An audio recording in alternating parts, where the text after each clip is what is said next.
இருக்கும் கேம். நீ ரொம்ப நல்லவனோ, நீ ரொம்ப ஹீரோவோ.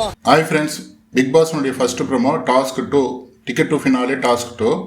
இதில் வந்து நடுவில் ஒரு சர்க்கிள், அந்த சர்க்கிளில் எல்லாருக்கும் ஒரு ஸ்டாண்டு கொடுத்துட்டு ஒரு பெட்டி கொடுத்து பாலை சேர்க்கறதுக்கோசம் வச்சுருக்காங்க. நடுவில் ஒரு பாக்ஸில் பாலை போட்டு வச்சிடுறாங்க. அந்த பாக்ஸில் பால் இருக்கும், அதை எடுத்துன்னு வந்து சேகரிக்கணும். இதுதான் கேமு. அதில் பிளாக் கலர் பால் இருந்தாக்கா நான் தான் வில்லியா, வீழ்த்தப்பட்டது.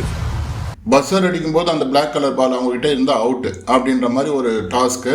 அதுவும் பாலெல்லாம் மாற்றக்கூடாது, ஆனால் மற்றவங்க பேஸ்கெட்டில் இருந்து பால் எடுக்கலாம், என்ன வேணாலும் பண்ணலாம் அப்படின்ற மாதிரி டாஸ்க்கு. இந்த டாஸ்க் வந்து மோர் தென் ரவுண்ட்ஸ் இருக்குன்னு நினைக்கிறேன். ஏன்னா வந்து சுபிக்ஷாலாம் வெளியே உட்காந்துட்டு இருக்காங்க.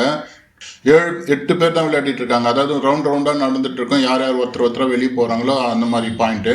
சுபிக்ஷா நேற்று 9 பாயிண்ட் வாங்கியிருந்தாங்க, இன்றைக்கி 1 பாயிண்ட் தான் வாங்குறான்னு நினைக்கிறேன்.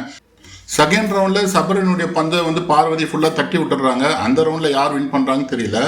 அடுத்த ரவுண்டில் பார்வதியினுடைய பேக் சைட்லேருந்து கமருதீன் பால் எடுக்கிறாப்புல. இதனால் பார்வதிக்கு சமக்கம் வந்துடுது.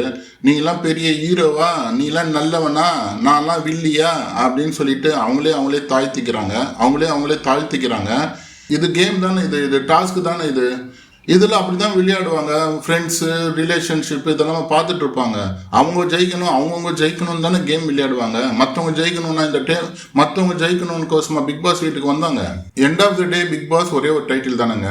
யாருக்குன்னா இதுனா பகிர்ந்தாங்க கொடுக்க முடியும். கமருதீன் விளையாடுறாருன்னா அவர் சூழ்நிலை, அவர் வின் பண்ணணுன்னு விளையாடுறாரு. டிக்கெட் டு ஃபினாலே அடிக்கணுன்றதுக்கோசம் விளையாடுறாரு. நீங்கள் விளையாடுறதுனா போய் விளையாடுங்க, யார் வானன்றது. சபரிக்கிட்ட போயிட்டு அவருடைய பாக்ஸில் இருக்கிற பந்தெல்லாம் வெளியே தள்ளி ஒரு அக்ரெசிவாக விளையாட தெரியுதுல்ல. விளையாடும் போது அடிபட்டுச்சுன்னா அவன் மேலே ஃபுல்லாக டேமேஜ் கண்ட்ரோல் கொண்டு வந்துடுறது. ஸோ மக்களே, இதுதான் ஃபர்ஸ்ட் ப்ரோமோ. அடுத்த வீடியோவில் உங்களை சந்திக்கிறேன். நம்ம சேனலை சப்ஸ்கிரைப் பண்ணுங்கள், லைக் அண்ட் ஷேர் பண்ணுங்கள், கமெண்ட் பண்ணுங்கள். நன்றி, வணக்கம்.